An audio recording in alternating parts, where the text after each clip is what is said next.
गणेश जी को नमन करके मेरी कुल देवता श्री तुलजा भवानी और मेरे सद्गुरु श्री साईं बाबा को नमन और स्मरण करके हम आज के वीडियो की शुरुआत करते हैं। जब मैंने पहला वीडियो गणेश जी के जन्म की कथा के बारे में बताया तो मेरे एक दोस्त ने, मेरे छोटे प्यारे दोस्त ने इच्छा व्यक्त की कि मैं एक वीडियो मारुति जी के जन्म के बारे में, उनकी कथा के बारे में भी बताऊं। तो सौरभ, ये वीडियो आपके लिए। मारुति की कथा जब शुरू होती है तो उसके जन्म से शुरू होती है, लेकिन मेरी मारुति की कथा उस वक्त शुरू होती है जब राजा दशरथ जी ने पुत्र प्राप्ति के हेतु अश्वमेध यज्ञ किया था। जी हाँ, बहुत पीछे जाके मारुति के जन्म की कथा शुरू होती है। राजा दशरथ जी कोई सामान्य राजा नहीं थे, वो महाराजा थे। अयोध्या नाम की तरह ही अयोध्या थी, मतलब जिसको कोई जीत नहीं सकता, कोई भी जिसको हरा नहीं सकता।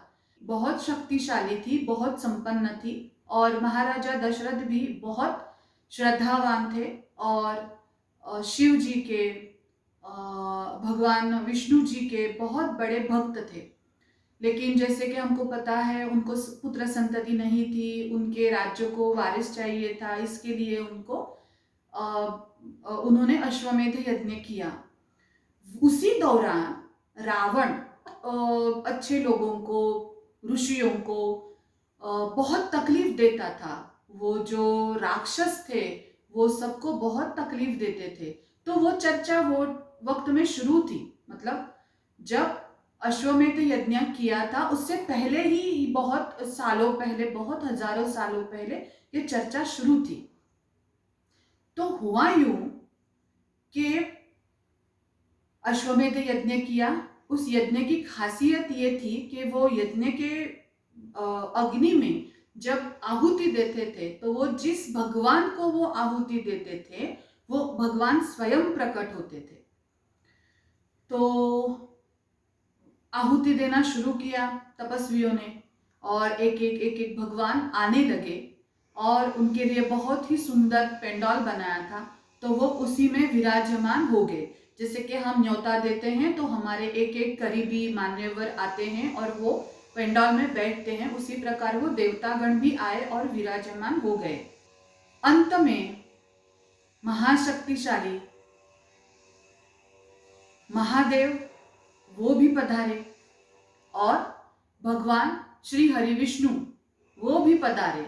और जैसे कि भगवान पधारे, श्री हरि विष्णु पधारे, सब देवता उठकर खड़े हो गए और उन्होंने उनसे प्रार्थना की कि आप रावण का कुछ करें।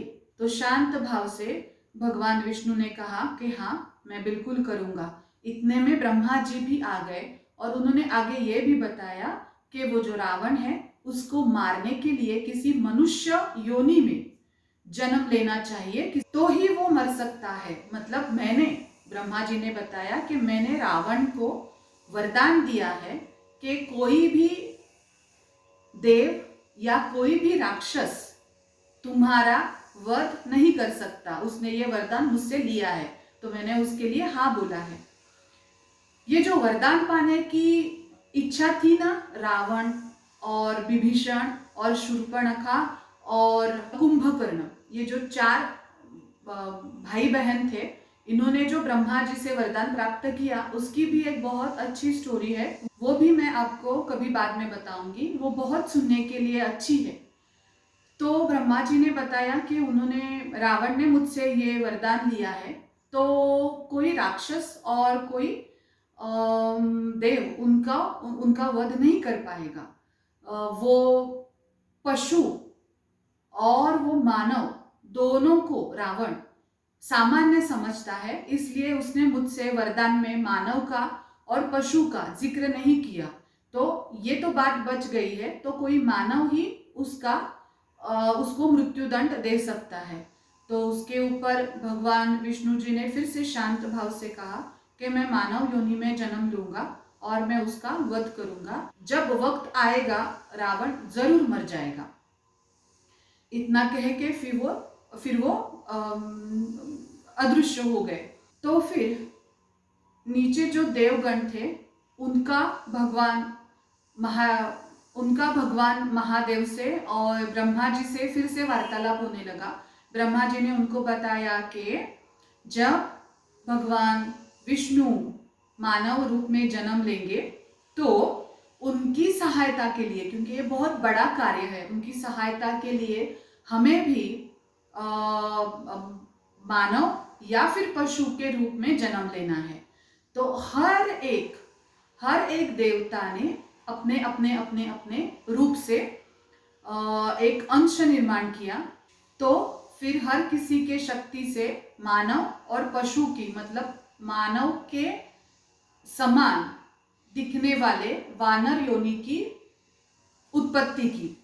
उसी प्रकार राम जी की सहायता के लिए मरुत देव ने, मतलब वायुदेव ने अपने अंश से मारुति की उत्पत्ति करना शुरू कर दिया।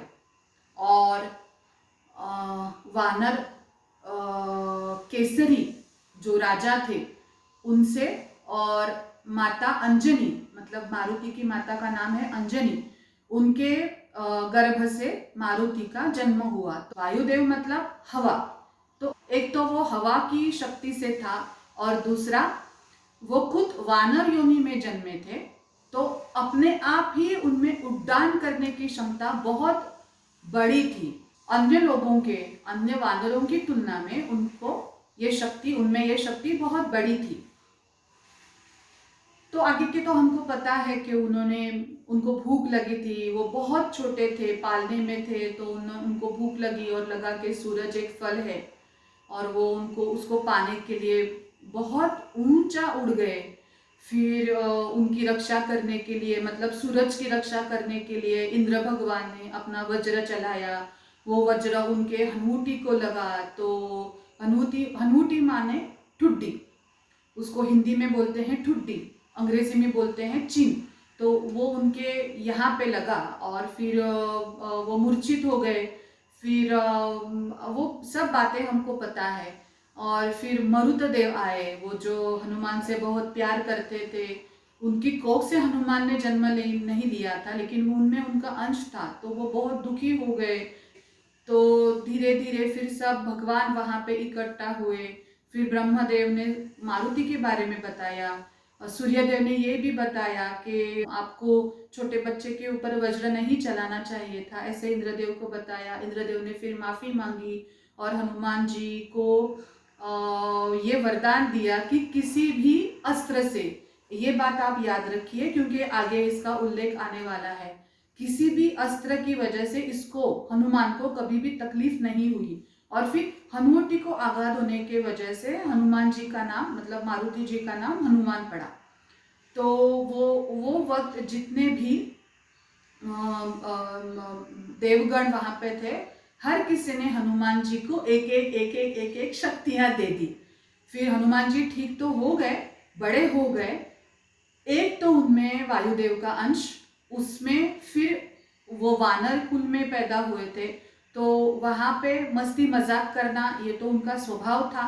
और साथ ही सभी देवतागणों ने दिए हुए पावर्स, शक्तियां, सिद्धियां, तो वो बहुत तकलीफ देने लगे हनुमान जी सबको, सब ऋषियों को या अपने पास के जो करीबी लोग हैं वो सब उनसे त्रस्त हो गए। हाँ, ये बात तो सच है कि वो तकलीफ देते थे मगर किसी को दुख दर्द नहीं देते थे, वो बस मस्ती किया करते थे। लेकिन फिर भी इतना किसी को बार बार तकलीफ देना ठीक नहीं है ना, मस्ती मजाक करना एक दो बार तो ठीक है, नहीं तो वो लोग गुस्सा हो जाते। वैसे ही हो गया। हुआ ये एक बार कि हनुमान जी ने एक सन्यासी के गले में, जब वो आंखें बंद करके ध्यान में था, उसके गले में मरा हुआ सांप डाला। और कुछ लोग कहते हैं, मतलब किस पुराण में है कि उसको ऊपर, बहुत ऊपर जाके बिठाया, मतलब यहाँ से पर्वत उखाड़ा और बहुत ऊपर जाके उसको रख दिया, उस तपस्वी को। कुछ भी होगा। तो मतलब ये हुआ कि जब उनकी आंखें खुली तो वो बहुत गुस्सा हुए और उन्होंने हनुमान जी को श्राप दिया कि जो तुम्हारी सिद्धियां, शक्तियां, पावर है वो तुम तब तक भूल जाओगे जब तक के तुम्हारे जन्म लेने का प्रमुख कार्य शुरू नहीं होता। हनुमान जी का जन्म का प्रयोजन था भगवान श्री राम का सहाय करना, लेकिन वो वक्त आने को थोड़ी देरी थी। साथ ही साथ हनुमान जी भगवान महादेव की भी पूजा करते थे। वो महान महादेव भक्त थे। ऐसा कहा जाता है कि राजा केसरी और माता अंजनी जो हनुमान जी के माता पिता थे वो महादेव के भक्त थे और उन्होंने बहुत ध्यान किया था। जब मारुति कोख में था माता के तो उन्होंने उसी वक्त भी महादेव की बहुत पूजा और ध्यान किया था। तो ये सब शक्तियां एक साथ इस प्रकार जुड़ गई थी, लेकिन उस ऋषि के श्राप से, जो कि ठीक ही हुआ कि तब तक हनुमान जी भूल गए अपनी शक्तियां और वो सामान्य वानर बन गए। अभी देखिए, सामान्य वानर मतलब ये जो अभी हमारे पास वानर है वैसे नहीं है, वैसे नहीं थे। बहुत से लोगों को लगता था कि मानव मतलब, और ये जो रामायण आई थी उसमें भी दिखाया गया था कि वानर दिखाए गए थे, जैसे कि अभी हम देखते हैं। देखिए, वो इस प्रकार वानर नहीं थे। सभी वानर तकरीबन कम से कम 6 या 6.5 फीट ऊंचे थे। वो बहुत हट्टे कट्टे थे। उनके पास अस्त्र, शस्त्र, मंत्र, ध्यान, पूजा पाठ, अध्यात्म और अलग अलग तंत्र ज्ञान की भी दीक्षा थी। उनको पता था, जैसे अलग अलग तंत्र ज्ञान माने मैं यहाँ पे बताऊंगी आर्किटेक्चर भी, क्योंकि आपको पता होगा कि राम सेतु जब बनाया तो बस उसके ऊपर राम नाम लिखने से हुआ ऐसे नहीं। नल जो वानर था, जो विश्वकर्मा मतलब भगवान के आर्किटेक्ट, विश्वकर्मा माने भगवान के आर्किटेक्ट, उनका पुत्र था, उनके शक्ति से पैदा हुआ था, तो उसको वो सिद्धि थी, तो वो ब्रिज बना पाया। वानर मतलब कोई सामान्य नहीं थे। अभी हम जैसे मानव है उससे भी बहुत असीम शक्तियां उनमें थी। ऐसा कहा गया है कि वाली और सुग्रीव, ये जो दोनों भाई थे, किष्किंधा में रहते थे। किष्किंधा माने आज का जो हम्पी शहर है कर्नाटक का, वो जो उनकी राजधानी थी। मारुति भी वहां पे ही रहते थे। वो जो उनकी राजधानी थी, वहां से वो रोज सुबह उत्तर से लेके दक्षिण तक, मतलब कश्मीर से लेके कन्याकुमारी तक और उसके भी परे एक बहुत बड़ा चक्कर उड़ान करके लगाते थे, ऐसा कहा गया है। फिर उनमें झगड़ा हो गया, फिर उन्होंने अपनी शक्तियां खोई, लेकिन उन्हीं के साथ वहीं पे हनुमान जी का बहुत सा कार्यकाल गया। तो हनुमान जी की रहने की जगह थी हम्पी। तो बाद में हमको सबको पता है कि कुछ दिनों तक, कुछ सालों तक हनुमान जी अपनी सभी शक्तियां खो गए और वो सामान्य वानर हो गए। सामान्य होते हुए भी उनको बहुत सी अन्य वानरों के जैसी बहुत सी अच्छी अच्छी बातों का ज्ञात था। फिर यहाँ पे दूसरी बात हो गई कि माता सीता का हरण किया रावण ने। फिर उसको ढूंढते ढूंढते भगवान श्री राम दक्षिण की ओर जाने लगे। तो उसी वक्त हनुमान जी की भगवान राम से सबसे पहले मुलाकात होती है। सब बातें जानने के बाद हनुमान जी राम जी को सुग्रीव के पास लेके आते हैं। फिर हमको पता है कि सुग्रीव की परेशानी, फिर मारुति के मध्यस्थी करने के बाद भगवान श्री राम सुग्रीव की सहायता करते हैं और फिर सुग्रीव फिर से राम जी की सहायता करता है। तो ये सब चीजें करने के लिए हनुमान जी ने भगवान श्री राम को और सुग्रीव को भी मदद की, या वो उनके बीच की एक अच्छी कड़ी बन गए। हनुमान जी की विशेषता ये थी कि वो बहुत ही बुद्धिमत्ता के साथ बोलते थे। उनमें श्रवण करने की और बातें करने की बहुत अच्छी शक्तियां थी। मतलब वो किसी की बातें अगर कोई बोल रहा है तो वो अच्छे से सुनते थे, समझते थे, परखते थे, और वो खुद भी अच्छी अच्छी पॉइंट टू पॉइंट बातें करते थे। उसके बाद मैं आगे आगे बताते जाऊंगी कि हनुमान जी में कौन से अच्छे गुण हैं, हमें उनकी पूजा क्यों करनी चाहिए, वगैरह वगैरह।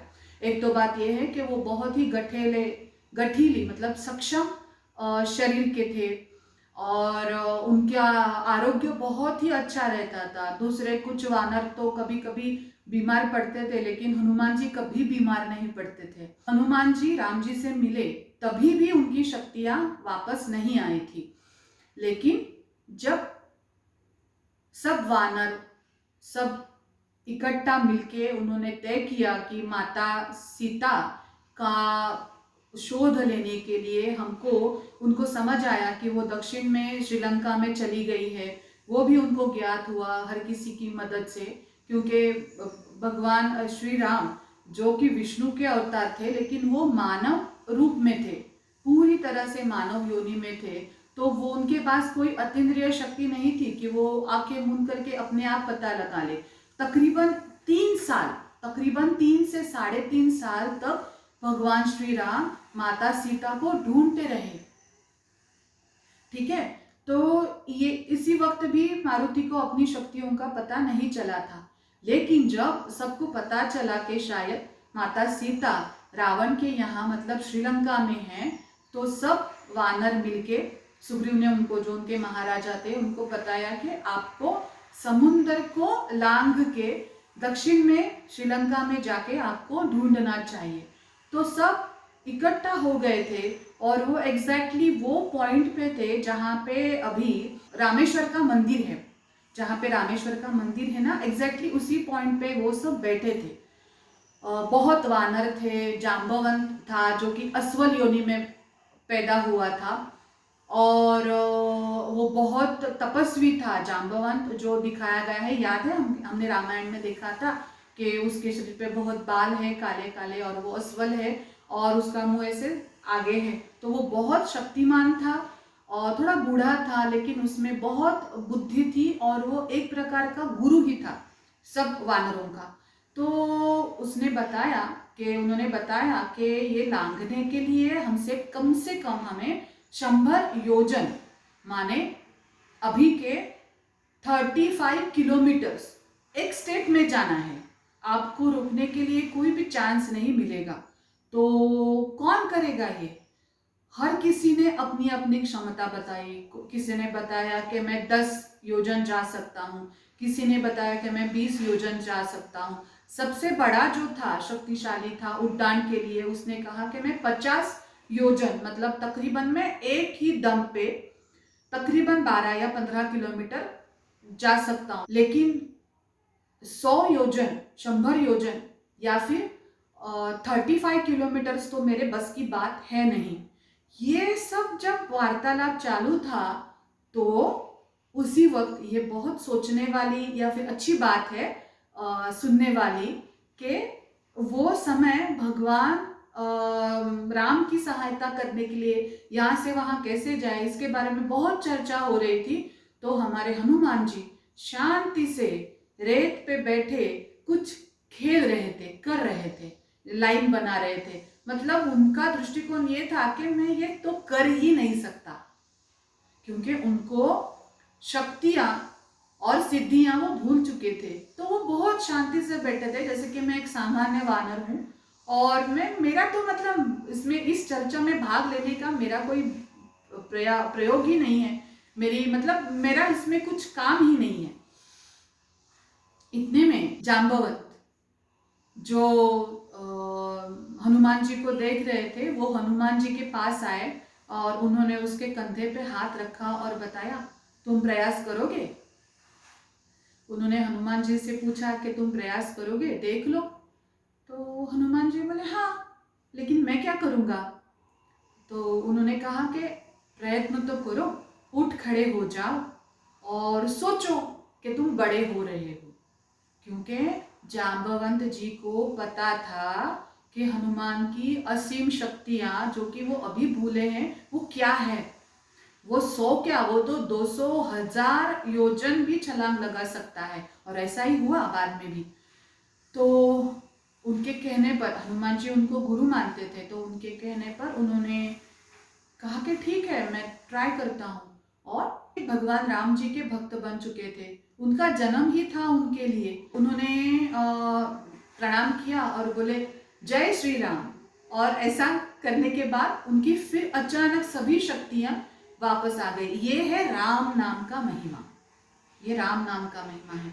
और जैसे हनुमान जी सोचने लगे कि मैं बड़ा हो रहा हूँ, बड़ा हो रहा हूँ, क्योंकि वो बड़ा होंगे तो वो जो 100 योजन है वो कम हो जाएगा। कंपैरिजन में जितने वो बड़े होंगे उतना वो रास्ता कम हो जाएगा। तो वो बड़ा होना सोचने लगे और वो अपने आप बड़े होने लगे। कितना बड़ा हो गए, 21 मंजिल ऊंचाई हो गई उनकी।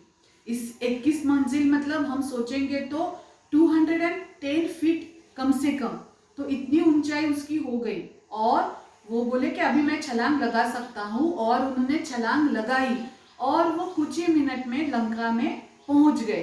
फिर वहां पे जाके उन्होंने फिर से छोटा स्वरूप किया और वो एक बिल्ली के जैसे छोटे हो गए। किसी ने उनको नोटिस नहीं किया। तो वो उस वक्त छोटा रूप धारण करके पूरा लंका का चक्कर लगाया, हर जगह पे देखा। फिर उनको पता, माता सीता को ढूंढा, बहुत ढूंढा ढूंढा। उसका भी एक बहुत अच्छा वर्णन वाल्मीकि रामायण में है। और ढूंढने के बाद उनको एक जगह में उसको उनको अंगूठी दी। फिर सबको पता चला कि ये राम का दूत है जो माता सीता को ढूंढने के लिए आया है। तो फिर सबने उनके ऊपर, सब राक्षसों ने उनके ऊपर अस्त्र चलाए, लेकिन किसी अस्त्र का उनके ऊपर कोई भी इफेक्ट नहीं हुआ। फिर भी हनुमान जी बहुत विद्वान थे, बहुत ज्ञानी थे, और उनमें बहुत सूझबूझ थी। तो उन्होंने सोचा कि अरे ऐसे अगर मैं सबको हराता रहूंगा तो असल बात तो मुझे पता चलेगी नहीं, रावण कौन है ये तो मुझे पता चलेगा भी नहीं। तो रावण को मिलने के बारे में वो सोचने लगे। इतने में क्या हुआ, रावण का बेटा, मेघनाथ नाम था उसका, वो उसने किसी भी अस्त्र से इस ये मृत्यु नहीं पा रहा है, इसलिए उसने ब्रह्मास्त्र का उपयोग किया। ब्रह्मास्त्र माने हम अभी के अणु बॉम्ब से उसका कंपैरिजन कर सकते हैं। तो भगवान श्री मारुति को ये पता चल गया कि अभी इसने ब्रह्मास्त्र का प्रयोग किया है। तो ब्रह्मा जी का मान रखने के लिए हनुमान ऐसे खड़ा हो गया और बोला जय श्री राम। ऐसा बोलने के बाद फिर से वो ब्रह्मास्त्र उनका कुछ बिगाड़ नहीं सका, बस उसने उनको बांधा, जैसे कि रस्सी से बांधते हैं ना, ऐसे उनको ऊपर से नीचे तक बांधा। फिर वो लेके गए उनको रावण की सभा में। फिर वहां पे रावण ने उनको बहुत खरी खोटी सुनाई और बोले कि एक वानर को उसकी पूंछ सबसे ज्यादा प्रिय होती है, तो लगा दो उसकी पूंछ में आग। तो आगे क्या हुआ आप सबको पता है। फिर हनुमान जी ने जहाँ पे सीता माँ बैठी थी वो जगह पे छोड़ के सब जगह को आग लगाई लंका में। ये चेतावनी थी, ये चेतावनी थी रावण के बारे में कि अभी भी सुधर जाओ। अगर राम का दूत तुम्हारी लंका की ऐसी अवस्था कर सकता है तो स्वयं राम आएंगे तो तुम्हारा क्या होगा। लेकिन उसकी बुद्धि भ्रष्ट हो गई थी रावण की, वो समझ नहीं पाया। तो फिर ये सब करने के बाद हनुमान जी ने अपनी पूंछ समुद्र में डुबाई और भी फिर चले गए। उसके बाद उन्होंने जाके सब बता दिया मारुति से। राम जी बहुत प्रसन्न हुए। राम जी सीता माता से बहुत बहुत बहुत प्यार करते थे, तो उनको ऐसे लगा कि ये सीता माता से मिलके आया है। उन्होंने उनको बहुत प्यार से गले लगाया। और वो जो ऋणानुबंधा हम फोटो देखते हैं ना, जैसे राम और उसको गले लगाया हुआ हनुमान, जो फोटो देखते हैं, तो तब पहले तो हनुमान जी उनके प्यार में पागल थे ही, और फिर अभी उन्होंने उनको इतना गले लगाया तो फिर वो एक जैसे कि एक दिल एक जान हो गए। और ये हमेशा मतलब आगे भी रहा। अभी बीच का जो हिस्सा है वो आप सबको पता है, राम रावण युद्ध हो गया वैसे। तो बाद में हुआ ये कि जब रावण का वध हुआ और पुष्पक विमान से राम जी सीता माता को लेके अयोध्या आ गए, तो उनके साथ बहुत से लोग आए, तकरीबन अयोध्या वासी भी आए थे वो वक्त में, अयोध्या से श्रीलंका। उसी सेतु पे चल के जो इन लोगों ने, इन वानरों ने बनाया था, तो वो युद्ध देखने के लिए आ गए। तो तकरीबन 10,000 लोग वो पुष्पक विमान में बैठ के अयोध्या आ गए। उसमें भगवान, उसमें हनुमान जी भी थे। उसके बाद फिर बाकी की बातें हो गई, लव कुश का जन्म हो गया, बहुत सी बातें हो गई। लेकिन अंत में, अंत जरूरी है, अंत में जब भगवान श्री राम का कार्यकाल समाप्त होने के बाद उन्होंने सरयू नदी में आत्मसमर्पण कर दिया। सरयू नदी मतलब अयोध्या से जो बहती है नदी, उसमें राम जी ने आत्मसमर्पण करने की इच्छा की। और वो तो भगवान थे, वो कर सकते हैं। तो उसी वक्त उनके साथ आत्मसमर्पण करने के लिए वो सभी लोग आए थे, सभी वानर, सभी मानव आए थे, जिन्होंने, याद है वो अश्वमेध यज्ञ जब सभी ने राम जी की सहायता के लिए जन्म लिया था, वो सभी वो टाइम उस वक्त आ गए। क्योंकि धीरे धीरे धीरे सबको अपने अपने अपने जन्म के बारे में पता चल चुका था। तो उन्होंने सोचा कि अगर भगवान श्री राम अपना कार्यकाल खत्म कर रहे हैं तो हम भी खत्म करते हैं, मतलब ये काम तो अभी हो गया।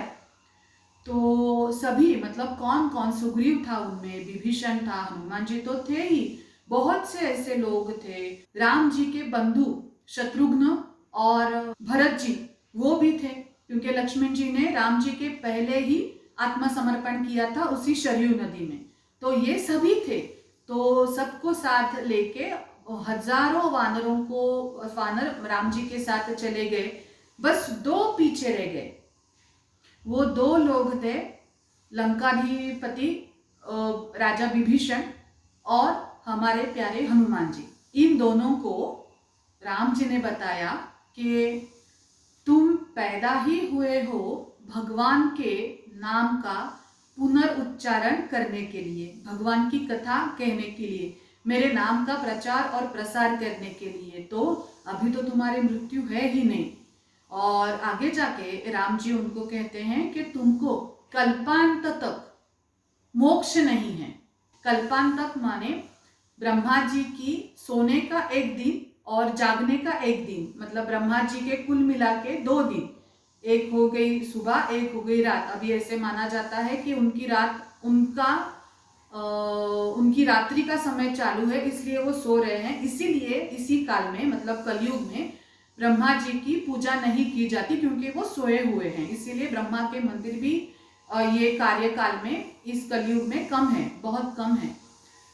तो जब कलयुग खत्म होने तक, कल्पांत मतलब क्या, कलयुग खत्म होने तक, ये जो सब खत्म हो जाएगा, तब तक तुम मोक्ष प्राप्त नहीं करोगे, क्योंकि तुम बार बार जन्म लेते रहोगे। कि उन्होंने कहा राम जी ने कि तुम दोनों बार बार जन्म लेते रहोगे और अच्छाई की रक्षा करोगे, अच्छे लोगों की, सत्य की रक्षा करोगे, भगवान की, मेरी कथा का तुम पुनरुच्चारण करते रहोगे। तो उन्होंने जय श्री राम कहा, मतलब जी कहा, हाँ कहा।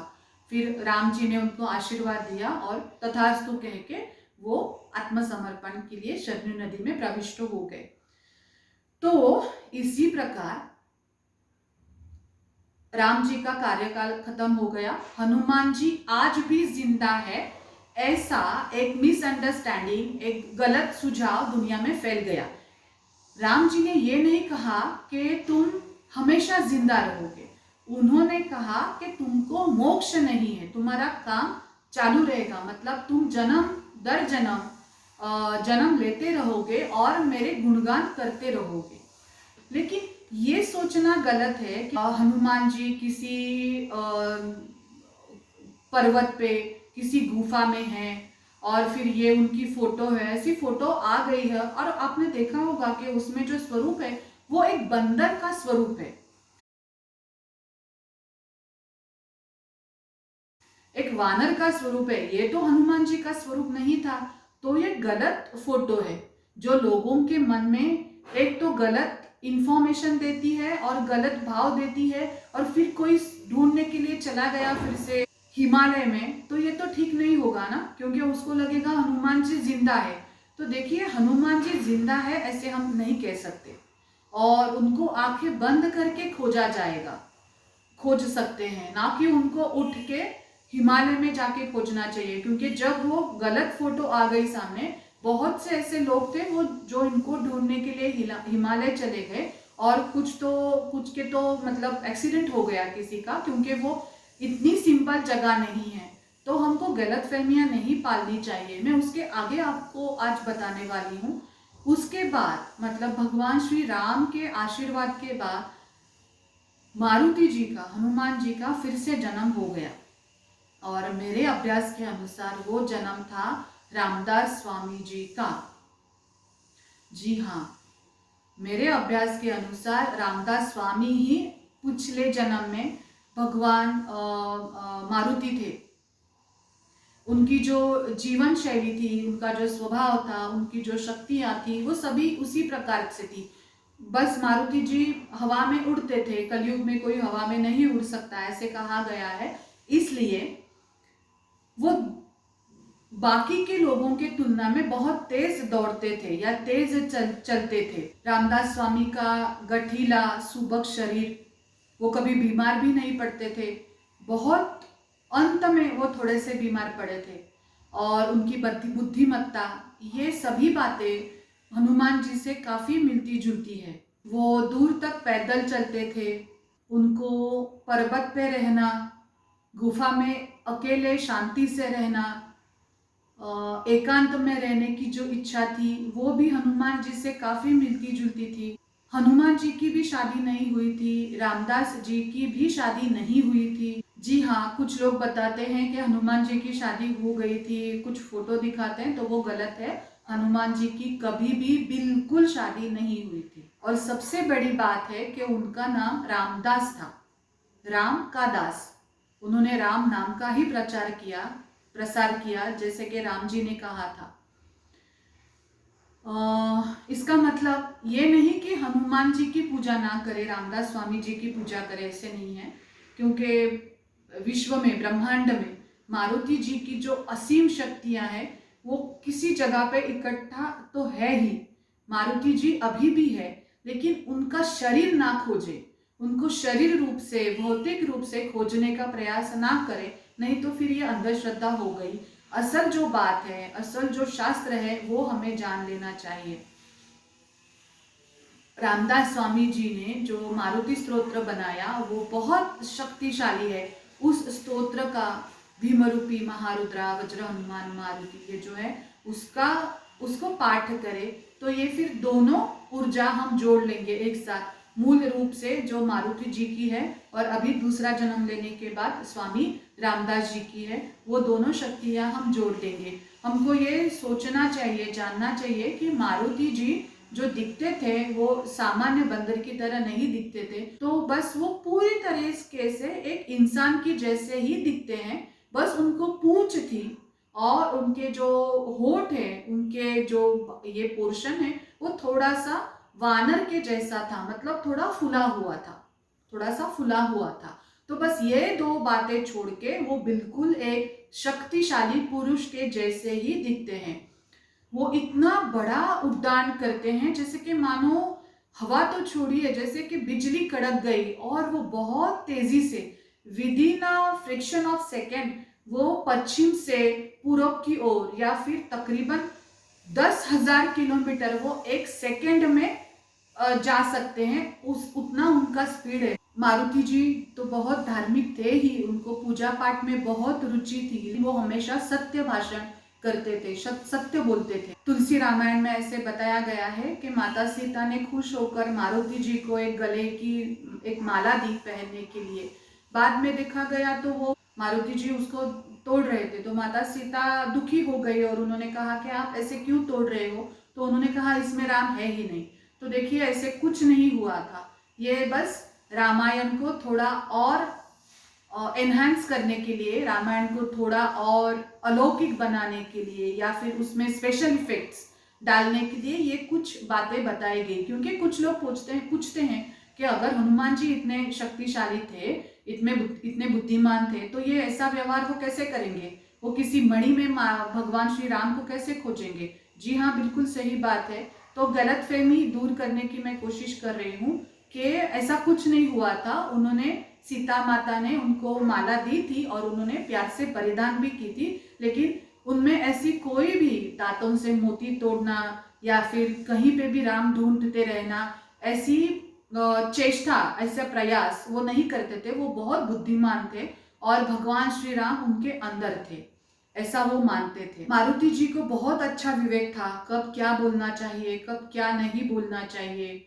कठिन परिस्थिति में हम कभी कभी सोचते हैं कि अभी क्या बोले, ये सिचुएशन कैसे हैंडल कर ले, तो ये स्किल मारुति जी को बहुत अच्छे से था, उनमें विवेक था और उनमें स्ट्रेंथ बहुत थी। मतलब वो बिना खाना खाए, पानी पिए बहुत दिन, बहुत महीने रह सकते थे। वो बहुत निडर थे, बहुत साहसी थे। धीरे धीरे वो बहुत शांत हो गए। जैसे बचपन में वो मस्ती मजाक करते थे, वो उनका स्वभाव कम हो गया और वो बहुत शांत स्वभाव के हो गए और उन्होंने बहुत सा कार्यकाल अपना, जैसे कि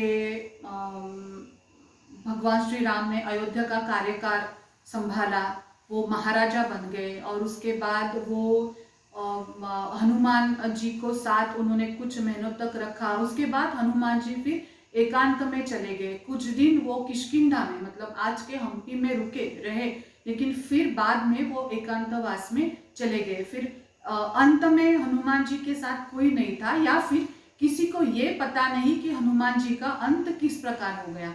लेकिन ये माना जाता है कि हनुमान जी आज भी जिंदा है, लेकिन उनको दुर्गम जगह पे जाके अंधश्रद्धा मन में पाले और अपने प्राण संकट में डाले नहीं खोजना चाहिए। ध्यान करें, प्रार्थना करें, मारुति स्तोत्र का जाप करें। सबसे बड़ी बात, विवेक से रहें। कुछ जो अच्छा है वो अपने अंदर ले ले, जो बुरा है, हमारे अंदर की जो बुराई है उनको निकाल के बाहर रखें और व्यायाम करें, सूर्य नमस्कार करें। ये मारुति को बहुत प्रिय है। जो अपने शरीर की रक्षा करता है, शरीर की अच्छाई, शरीर के लिए जो अच्छा है वो जो सोचता है, उनके ऊपर मारुति बहुत जल्दी प्रसन्न हो जाते हैं। तो हमें व्यायाम करना चाहिए, अपने शरीर की रक्षा करनी चाहिए, अपने शरीर को अच्छी स्थिति में अच्छे गुणों के साथ रखना चाहिए। मारुति ने बताया है कि जहाँ पे भी राम नाम का जाप होगा मैं वहाँ पे रहूँगा ही। तो हमारे शरीर को ही हम राम नाम का जप करते करते मारुति जी का उपवास, मतलब उनका दूसरा वास हम बनाएं। ये हमारे लिए बहुत अच्छा है। इसी जरिए हम मारुति जी को प्रसन्न कर सकते हैं, पा सकते हैं, ना कि उनको बहुत दुर्गम जगह पे जाके ढूंढने से। ओम साई राम।